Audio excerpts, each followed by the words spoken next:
आप मंदिर के देखिए, वहां पर सुंदर आकर्षक भव्य कलश जो रखे उनकी अनुमोदना एक बार तालियां बजाकर भव्य, यदि आप चाहते हैं ऐसे भव्य कलश आपके घर को सुशोभित करें तो आप अपना मन मानस बनाकर स्वीकृति प्रदान करते चलें। यथा व्यवस्था अनुसार हम आपके नामों को ससम्मान आमंत्रित करेंगे और आप भी सौभाग्यशाली होंगे। आचार्य भगवान के कर कमलों में भेंट कर आशीर्वाद प्राप्त कर। आचार्य परमेष्ठी की पूजन के पूर्व श्रेष्ठी जनों को, सौभाग्यशालियों को कुछ मांगलिक अवसर प्राप्त होते हैं जिनके नाम हमारे पास पहले से आए, हम उन्हें आमंत्रित कर रहे हैं। सबसे पहले हम आमंत्रित कर रहे हैं श्री विद्यासागर जी, बेयर हाउस, श्री पुराण ट्रेडर्स, सपरिवार मालथोन। आपने आचार्य श्री विद्यासागर कलश हेतु 5 लाख रुपए की स्वीकृति दी है। तालियां बजाकर अनुमोदना करें और 2 व्यक्ति ऊपर जाएं साथ भेंट करने का सौभाग्य। जिन वाणी वाणी तू ही 2 व्यक्ति शीघ्र, बाकी लोग नीचे से, जिन शीघ्रता से, बाकी लोग नीचे से आ जाएं। वाणी श्रीफल दे दें, एक श्रीफल बस। जिनवाणी माँ बोलिए द्वादशांग जिनवाणी माता की जय। चंदा गोधा जी, रूपेश जी, तुलिका, राज, खुशी, गोधा परिवार मुंबई से पधारे हैं। आपने सहस्कूट की भगवान को विराजमान करने वाली वेदी के लिए 1 लाख रुपए की स्वीकृति दी है। तालियां बजाकर अनुमोदना। आप भी शीघ्रता से 2 व्यक्ति आए और आचार्य भगवान के कर कमलों में सास प्रदान करने का सौभाग्य प्राप्त करें। अनिल कुमार जी, चुन्नीलाल जी, नागपुर। आपने चंद्रगिरी मंदिर, अनिल कुमार, चुन्नीलाल जी, नागपुर। आपने चंद्रगिरी मंदिर निर्माण के लिए आधा किलो चांदी देने की स्वीकृति दी है। तालियां बजाकर अनुमोदना अनुमोदना अनुमोदना अनुमोदना बारंबार अनुमोदना अनुमोदना। महिला मंडल कुनकुरी पधारी हैं। आप श्रावक शिक्षिका बनकर महिला मंडल कुनकुरी को आज की पूजन करने का, सामूहिक पूजन का सौभाग्य प्राप्त होता है। आपने प्रतिभा स्थली के एक बच्चे को गोद लेने के लिए योजना में, एक छात्रा को गोद लेने के लिए 51,000 रुपए की स्वीकृति दी है। तालियां बजाकर अनुमोदना। अपने स्थान से खड़े होकर आचार्य भगवान के चरणों में नमन करें। कुनकुरी जैन समाज। मूलचंद जी, चंद्रकांत जी, अजमेरा, गुवाहाटी। आप भी आए, 2 व्यक्ति शीघ्रता से आ जाएं। सास भेंट का सौभाग्य आपको प्राप्त होता है। संजय कुमार जी, विजय कुमार जी, अजय कुमार जी, अजमेर। आपने आचार्य श्री विद्यासागर जी कलश हेतु 5,01,000 रुपए, 5 लाख रुपए की स्वीकृति दी। तालियां बजाकर अनुमोदना कर दें। आप आइए। अनुमोदना अनुमोदना अनुमोदना बारंबार आप जाइए, आप जाइए। अनुमोदना अनुमोदना। संजय कुमार, विजय कुमार जी, अजय जी अजमेर से पधारे हैं। आपको सास भेंट का सौभाग्य प्राप्त होता है। शीघ्रता से एक व्यक्ति चले जाएं। मूलचंद जी अजमेरा हो गए। उसके बाद डॉक्टर अंजना जी जैन, प्रभात कुमार, मनोज कुमार जी जैन भोपाल, जिन्होंने कर्म सिद्धांत पर पीएचडी की है। आपको भी सास भेंट का सौभाग्य प्राप्त होता है। तालियां बजाकर अनुमोदना। 2 व्यक्ति आएंगे, सास भेंट के सौभाग्य प्राप्त करेंगे। श्रीफल वाले को भी नाम आएंगे। रविंद्र कुमार, देवेंद्र कुमार, जयस, लीना जैन, अजमेर। आपने भी सास भेंट का सौभाग्य प्राप्त किया है। शशांक, अरविंद कुमार, नागपुर। आपने भी प्रतिभा स्थली की एक छात्रा को गोद लेने की योजना के तहत अपनी स्वीकृति दी है। आप भी सास भेंट का सौभाग्य प्राप्त करें। कमल कुमार बिलानी, बंडा बेलई से हैं। आपको भी सास भेंट का सौभाग्य प्राप्त होता है। सभी लोग अपने स्थान पर बैठते चलें, वहां लिख रहे हैं। संजय कुमार जी, विजय कुमार जी, अजय कुमार जी, गांधीनगर, अजमेर। आपने एक प्रतिभा स्थली को गोद लेने की योजना के तहत आपने स्वीकृति दी है। आप भी आए। भावरीलाल, सुरेश कुमार जी काला, डॉक्टर रौनक जी काला परिवार। आपको भी सास भेंट करने का सौभाग्य प्राप्त होता है। जिन जिन महानुभावों के नाम की घोषणा हुई, देवेंद्र कुमार जी जैन, मीनू जैन, सभी लोगों के नाम ले दिए गए हैं। क्रम से 2-2 लोग आ जाएं। जिनवाणी जग मैया जन्म दुख मेट दो, जिनवाणी जग मैया जन्म दुख मेट दो। 1 मिनट में दुख मेट दो, मरण दुख मेट दो, जिनवाणी जग मैया जन्म दुख मेट दो, जिनवाणी जग मैया जन्म दुख मेट दो। चलिए अब सभी लोग हो जाए नीचे, सबका हो गया है। चलिए प्रतिभा स्थली के सभी 65 कर्मचारियों के लिए रेनकोट और गौशाला के लिए 12,500 रुपए दिगंबर जैन मंदिर टैगोर नगर रायपुर द्वारा प्रदान किए गए। तालियां बजाकर अनुमोदना। अब जितने भी लोग हैं सभी नीचे से, कहां जा रहे हैं आप लोग? सभी लोग, कोई ऊपर नहीं चढ़ेगा अब। हाँ, सभी नीचे आ जाएं। एस के जैन, मंटू जैन, यमुना बिहार दिल्ली, नीचे से श्रीफल भेंट करने का सौभाग्य प्राप्त करें। प्रेरित जैन पिपरई चंद्रशिला के माध्यम से नीचे से श्रीफल भेंट करने का सौभाग्य प्राप्त करें। रोक दें, कोई भी नहीं जाएगा, सब नीचे। सभी लोग नीचे आ जाएं। अरविंद कुमार, रीता जैन, दिवाकर परिवार इंदौर, निशा जैन बड़कुल नागपुर, आपने भी एक चंद्रशिला के माध्यम से क्षेत्र को सहयोग दिया। हम सभी को आचार्य परमेष्ठी की सामूहिक पूजन का सौभाग्य प्राप्त होता है। बोलिए संत शिरोमणि आचार्य गुरुवर विद्यासागर जी महामुनि राज की, समस्त आचार्य संघ की। चंदगिरी पर्वत पे मेरी एक कुटिया बन जाए, चंदगिरी पर्वत पे मेरी एक कुटिया बन जाए। जब खिड़की खोलूं तो तेरा दर्शन हो जाए, गुरु जी तेरा दर्शन हो जाए, प्रभु जी तेरा दर्शन हो जाए। आचार्य श्री जी के चरणों में हम झुका रहे अपना माथा, जिनके जीवन की हर चर्या बन पड़ी स्वयं ही नवगात। चेना गम का वह सुधा कलश जो बिखराते हैं गली गली, जिनके दर्शन को पा करके खिलती मुरझाई हृदय कली। ओम ह्रीम श्री 108 आचार्य विद्यासागर मुनिन्द्र अत्र अवतर अवतर शंभो सठ आवानन। जय हो जय हो जय हो। अत्र तिष्ठा स्थापनम। जय हो जय हो जय हो।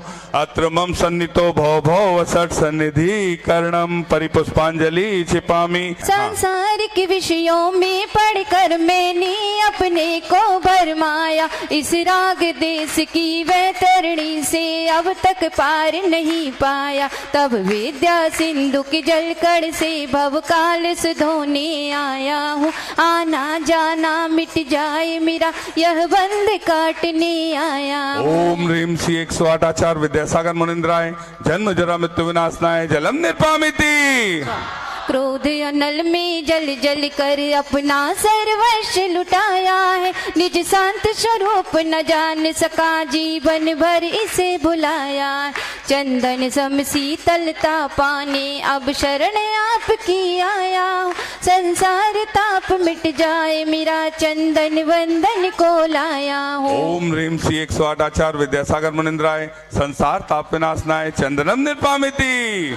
जड़ को ना मैंने जड़ समझा, नहीं अक्षय निधि को पहचाना। अपने तो केवल सपने थे ब्रह्म और जगत का भटकाना। चरणों में अर्पित अक्षत हैं, अक्षय पद मुझको मिल जाए। तब ज्ञान अरुण की किरणों से यह हृदय कमल भी खिल जावे। ओम ह्रीम श्री 108 आचार्य विद्यासागर मुनिन्द्राय अक्षय प्राप्ताय अक्षतान निर्पामिति। इन विषय भोग की मदिरा पी मैं बना सदा से मत वाला। तृष्णा को तृप्त करे जितनी उतनी बढ़ती इच्छा ज्वाला। में काम भाव विध्वंस हित मन सुमन चढ़ाने आया हूँ। यह मदन विजेता बन न सके यह भाव हृदय में लाया हूँ। ओम ह्रीम श्री 108 आचार्य विद्यासागर मुनिन्द्राय कामवाण विध्वंसनाय पुष्पम निर्पामिति। इस क्षुधा रोग की व्यथा कथा भव भव में कहता आया हूँ। अति भक्ष अभक्ष बके फिर भी मन तृप्त नहीं कर पाया।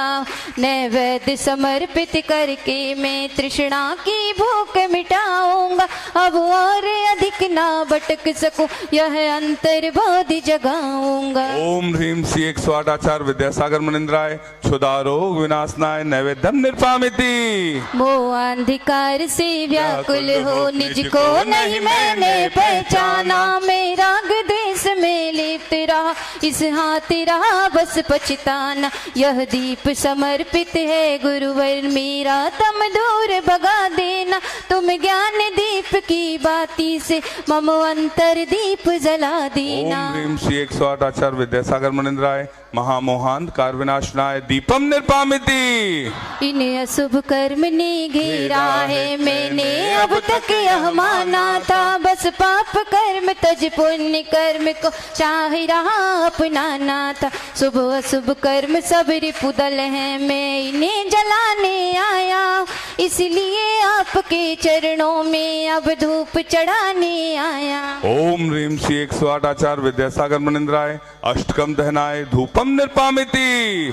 भोगों को इतना भोगा कि खुद को ही भोग बना डाला, साधे और साधक का अंतर मैंने आज मिटा डाला।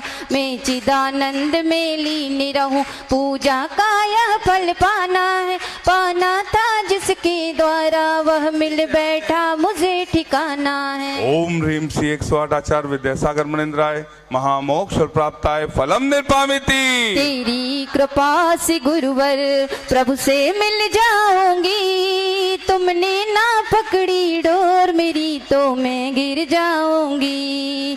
जग के वैभव को पाकर मैं निस दिन कैसा मस्त रहा, चारों गतियों की ठोकर को खाने में ही अभ्यस्त रहा। मैं हूँ स्वतंत्र ज्ञाता दृष्टा, मेरा पर से क्या नाता है, कैसे अनर्घ पद पा जाऊं, यह भक्ति भावना भाता हूँ। ओम ह्रीम श्री 108 आचार्य विद्यासागर मुनिंद्राय अनपर प्राप्ताय अर्घम निर्पामिति।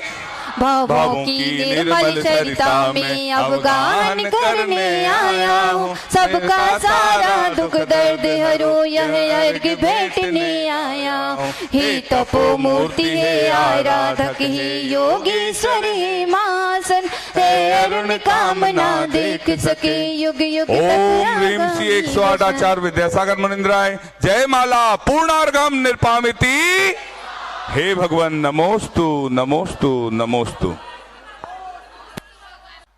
ओम नमस्तेभ्यः। ओम नमस्तेभ्यः। अहिंसा परमो धर्म की आचार्य गुरुवर श्री कुंद कुंद भगवान की, आचार्य गुरुवर श्री ज्ञान सागर मुनि महाराज की,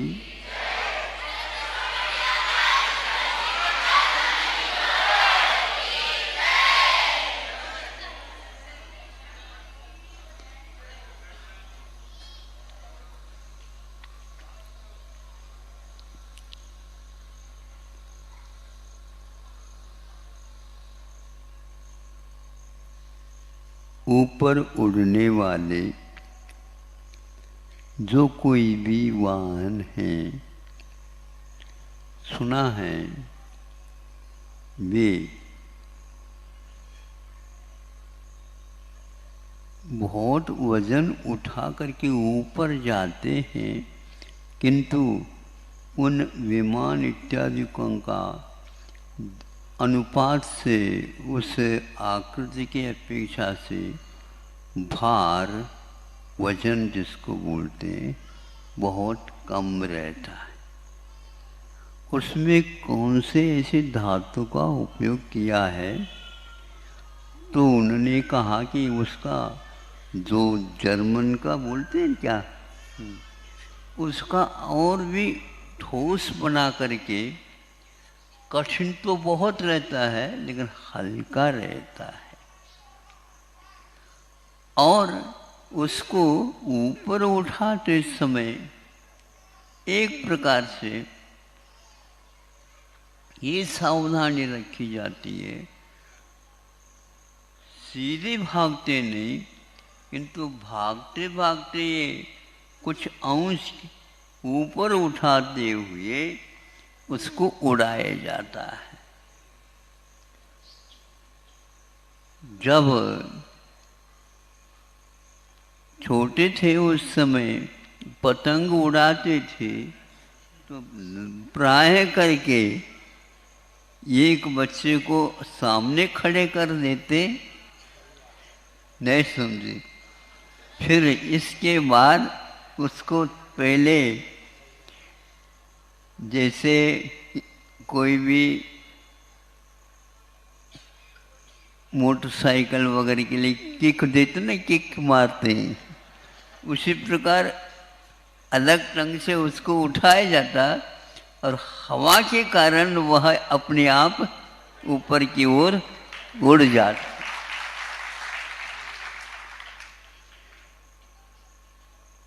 तो उसकी आकृति के बारे में हम सोचते हैं, उस वाहन की, तो जैसे पक्षी होते हैं लगभग वैसे ही होते हैं। और इस वाहन के में पक्षी के अनुसार पंख जैसे कुछ भी नहीं होते, लेकिन इस प्रकार आकार रख करके सामने उसको मछली की भांति ऐसे आकार दिया गया है जिसके द्वारा वह उस हवा को चीरते हुए आगे की ओर बढ़ जाता है। उस हवा को चीरते हुए तो वह आकृति ऐसे करने से वह चीरते हुए चले जाएगी वाहन। और इस ओर यदि मान लो करते हैं वह पीछे की ओर चली जाएगी। यह सावधानी रखते हैं वो। जब वह उड़ जाता, जमीन से ऊपर हो जाता है, तो तीनों पहियों को पेट में ले लेता है। तीन पहिए रहते ना, रिक्शा वगैरह के भी होते तीन पहिया, ऑटो रिक्शा, तो उसके भी तीन पैर रहते हैं, बिल्कुल भीतर पहुंच जाते हैं। महाराज ये उदाहरण तो हमने तो देखे हुए हैं, इससे उपदेश में क्या रहस्य आएगा, तो थोड़ा आएगा। थोड़ा सा आप साहस रखिए। एक तो गृहस्थ आश्रम में हमेशा जैसे विमान के जो वजन भार की ओर हम देखते हैं तो बहुत कम रहता है और वह हल्का रहता है और वह वेग गतिमान वाला होता है। सैकड़ों किलोमीटर एक आध घंटे में वो पार कर जाता है। इतना सरल होना चाहिए। जब हम उस पतंग को देखते हैं उस समय बहुत मेहनत उसके ऊपर कागज चिपकाते थे, भारी नहीं। हाँ, तो अन्यथा वह आगे बढ़ नहीं सकता। धागा जितने आप छूटते जाओ उतने वह ऊपर ही ऊपर की ओर चला जाता है। बैलेंस के साथ यह सब कुछ काम होता रहता है। गृहस्थों को भी इसी प्रकार पतंग या विमान के समान अपने कार्य गतिविधियों को हल्के रखना चाहिए, गिरावट ना हो। अनेक प्रकार के दुकान खोलते हैं लेकिन उसमें कई लोगों को सफलता नहीं मिलती। तो एकदम वो भारी भरकम उठाना चाहे तो कैसा होगा। विमान ऊपर उठता है उस समय बैलेंस उसका गतिमान नीचे की रहती है, लेकिन ऊपर उठते ही वह अलग रूप में उड़ते हुए आगे और बहुत गति के साथ हो जाता है। कि तीन पहियों के साथ वह गति नहीं दी जा सकती। तीन पहियों के साथ उसको गति नहीं दी जाती, इसलिए जो ही गति देते हैं त्यों ही तीन पहिया वो पेट में लिया जाता है। उसी प्रकार गृहस्थों को हल्का होना चाहिए, भारी भरकम क्या नहीं होने देंगे। आपके ऊपर विश्वास हमारा है ही नहीं। अंतिम घड़ी में चले जाते हैं, फिर भी दादाजी का हमेशा हमेशा भैया लेन और देन, नहीं समझे? हाँ, देन बहुत कम होगा, लेन बहुत है। अभी तो आप उस ओर देख ही नहीं रहे हो। उसी प्रकार हमारा कहना है, यदि आप हल्का नहीं होगे और अपने तीनों पहिया जो बच्चे संतान हैं उनको दे ला करके छुट्टी, और आप खाली, अब हमारे पास कुछ नहीं बचा, क्या कर रहे हो? हम उड़ना चाह रहे हैं अब।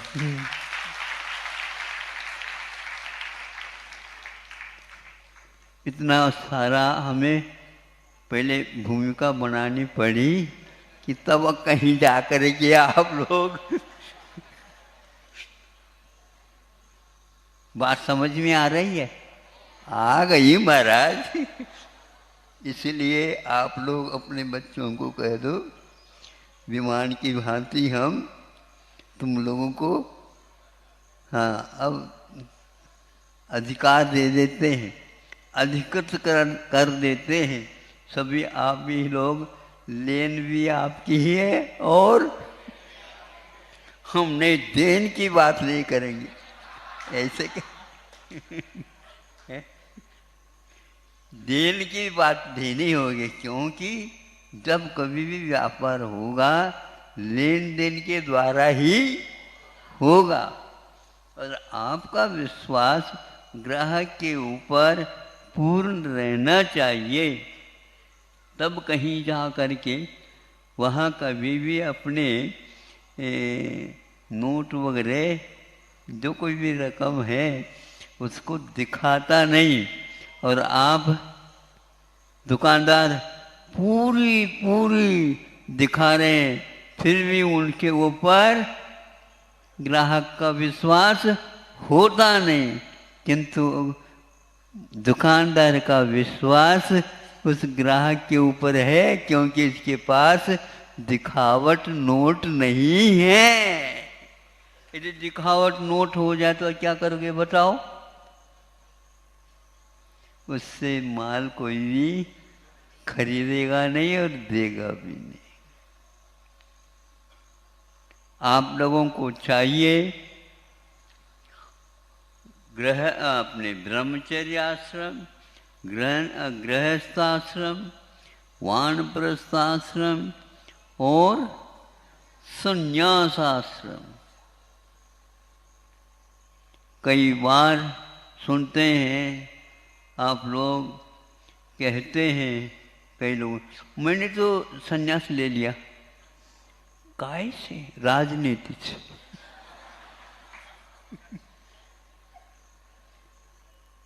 ये बात अलग है, 5 साल के लिए लिए, क्योंकि हम आए ही नहीं चुन करके। लेकिन इतने बैलेंस तो बनाए रखा, उनके वह सांसदीय जो क्षमता है उसको ब्रेक नहीं लगाया गया। नहीं तो कभी कभी 5 साल के लिए, अब आप आने का तो बात ही छोड़ दो, आप खड़े भी नहीं हो सकते। तो इसको सुन करके लड़खड़ाते हैं आप तो, अब कुछ चलेगा ही नहीं। इसी प्रकार कि यह संन्यास आश्रम की जो बात आती है, अपने आप में बिना 3 पहिए के वो चलेंगे, तब कहीं जाकर के भीतरी रत्नत्रय और फोर्स जो है आगे की ओर गति उसकी बढ़ेगी। नहीं है तो विमान होकर के भी कितनी भी भागे तो उसको हम विमान नहीं कह सकते हैं। परिणामों में भी इस प्रकार उत्थान पतन होता रहता है, तो सन्यासी होता है वो श्वास भी लेता है और चलता भी रहता है, जैसे मानो चल रहा है, चलता है लेकिन श्वास भी लेता रहता है। ऐसा नहीं कि खड़े होकर के श्वास ले फिर बाद में कदम रखे। संन्यास आश्रम में भी उसके एक नीचे और ऊपर, इसको ग्रंथों में संक्लेश और विशुद्धि नाम दिया है। हमें हमेशा विशुद्धि नहीं रह सकती। जैसे पानी कितने भी पड़ो लेकिन वह एकदम साफ सुथरा नहीं हो सकता। ऊपर था उस समय तो श्वास वह शुद्ध था, किंतु जो ही जमीन को टच करता उसका रंग बदल जाता है। जैसे चाय के पत्ते में आ जाता है, कैसा आ जाता, उसमें दूध डालने से बस लाल हो गया। उसी प्रकार यह भी परिणामों में सिद्धि रहती है, शुद्धता रहती है और उसी नीचे की ओर आना भी पड़ता है। एक साथ वह भले ही भावों का संकल्प ले किंतु वह परिणामों में आरोहण अवरोहण होता ही रहता है। उसमें किसी प्रकार से हम बदलाहट नहीं कर सकते।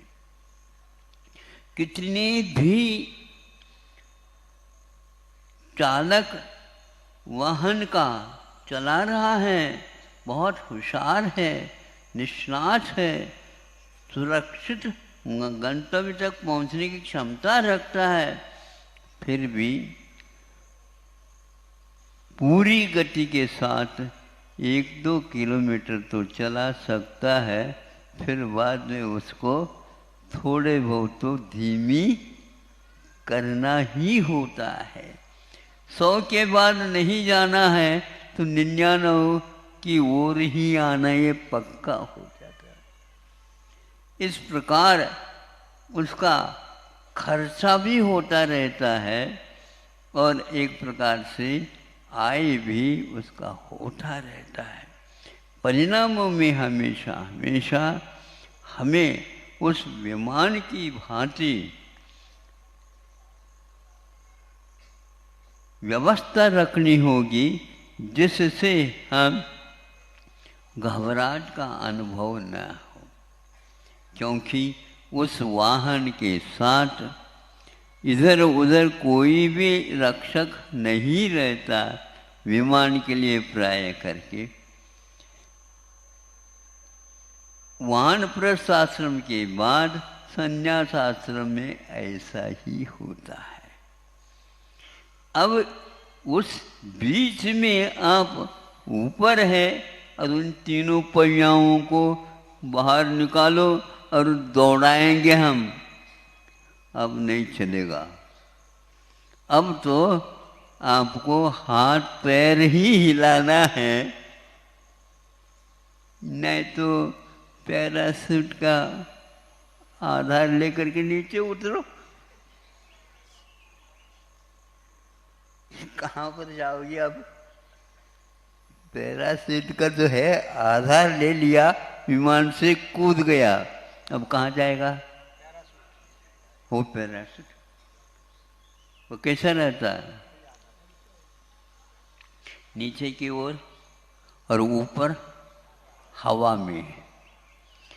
अब वह देखता कहाँ, उसको उतारा नहीं जाता। जैसे जैसे हवा के कारण धीरे धीरे वो आता रहता है, लेकिन व्यवस्थित जमीन मिल जाए ऐसा कोई नियम नहीं है। बहुत ही शांति के साथ और धैर्य के साथ कोई जा कर के झाड़ी में ही अटक जाता है, कोई नदी में चला जाता है, कोई समुद्र में चला जाता है, कहीं ऊबड़ खाबड़ पर्वत आदि वहाँ पर चला जाता है, कोई संबंधी आता ही नहीं। उसी प्रकार यदि विशुद्धि से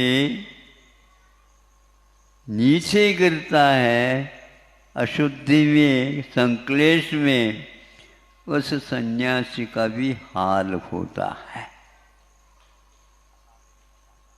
अब क्या किसी को बुला नहीं सकते, चिल्ला नहीं सकते, और हाथ पैर कुछ भी कर लो, कुछ नहीं कर सकते। और नीचे उतरने के उपरांत अनेक प्रकार की आपत्ति सामने सामने खड़ी रहती है। एक बार आप यदि हल्का हो जाओगे, ये सब बताते आगम में लिखा हुआ है। जिसका त्याग होता है, संन्यास ले लिया, फिर वह राजनीति जैसे नहीं होना चाहिए संन्यास। कभी कभी वह पुनः उछाल ले ले, अथवा धीरे धीरे इनडायरेक्ट काम करते चले जाए, कोई ऐसा यहाँ नहीं बनता। तब कहीं जा कर के अपने जीवन में वे अभाव में भी सद्भाव का अनुभव करने की शैली संन्यास आश्रम में प्राप्त होती है।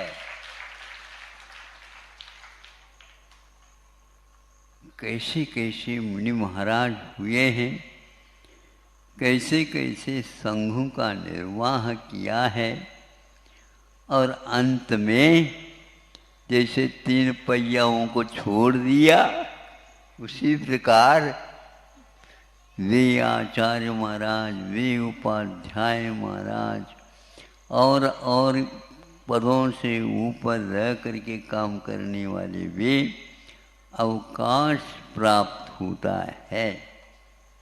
इस अवकाश का अर्थ क्या है? लोकाकाशे वगाह है।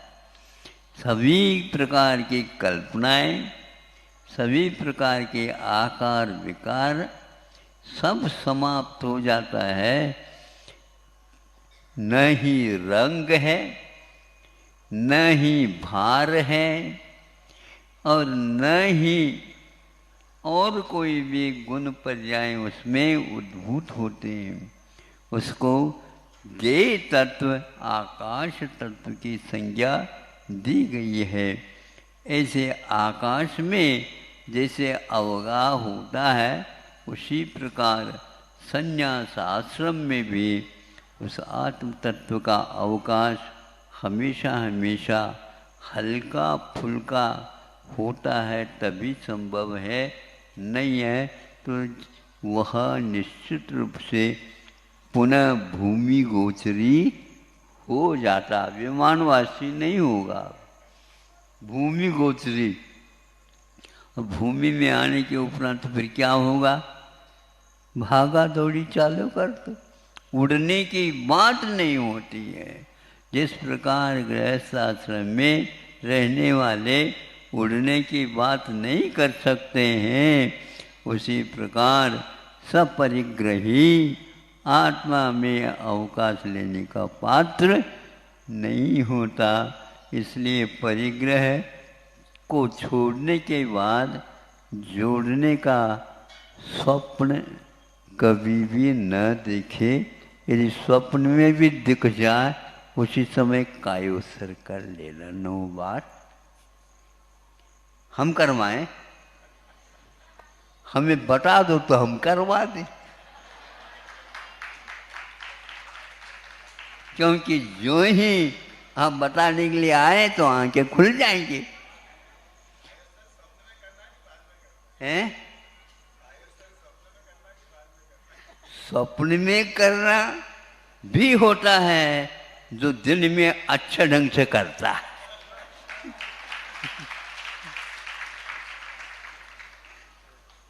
बार बार भावना करता है तो एक आध बार वह स्वप्न में भी मुनि बन जाता है। और बार बार समझाने के बाद भी बात नहीं आ पाती है। हम देख लेंगे, स्वप्न तो दूर, दिन में भी उसको कभी भाव स्थिर नहीं रह पाएगा। ये बहुत अभ्यास का काम है, भावना का काम है। अथवा उन भावना वाले और अभ्यास वाले या अभ्यस्त जो मुनि महाराज होते हैं, उनके पास रहने से, उनके बार बार चर्या को देखने से ये सब काम हो जाता है। इसलिए आप लोग याद रखेंगे, विमान तभी उड़ता है तो अनबैलेंस जब कभी भी हो जाता है, उसमें बहुत बड़ा खतरा होता है। कई बार सुनते हैं जो कौवा है अथवा चील है, गीद है, आदि आदि पक्षियों के टकराने से भी विमान धराशायी हो जाता है। ऐसे ही संन्यास आश्रम में भी कोई परिग्रह का पक्षी टकरा दे धराशायी हो जाता है। बहुत होशियारी के साथ इस विमान को चलाना होता है। धन्य है वे मुनि महाराज, इन सब संकटों के भी पार जा करके अपने विमान को सुरक्षित स्थान तक ले जाते हैं। अहिंसा परमो धर्म की।